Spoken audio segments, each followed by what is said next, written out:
এই রান্নাঘরে আপনাদের সবাইকে স্বাগত। আজ আমি আমার এখানকার রেসিপি হচ্ছে ভাত ভাজা।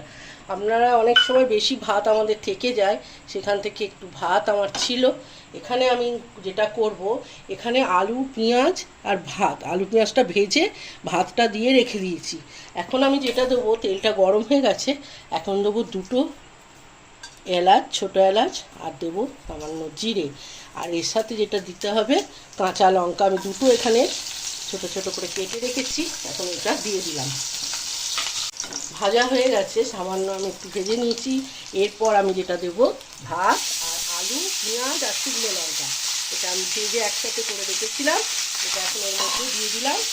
দিয়ে একটু ভাত ভালো করে ভেজে নেবো তেলের সাথে ভাতগুলোকে।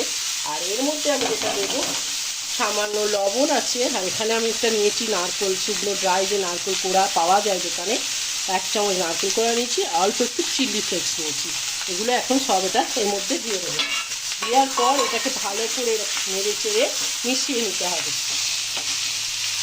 সম্পূর্ণ রেডি আমার ভাত ভাজা, আমি 2 মিনিট মতো ভেজে নিয়েছি। একবার এই রেসিপিটি বানিয়ে আপনারা খেয়ে দেখবেন, ভালো লাগে। আর যদি ভালো লাগে একটা কমেন্ট, শেয়ার আর লাইক করার জন্য অনুরোধ রইল। সুস্থ থাকুন, ভালো থাকুন, ভালো খাবার খান।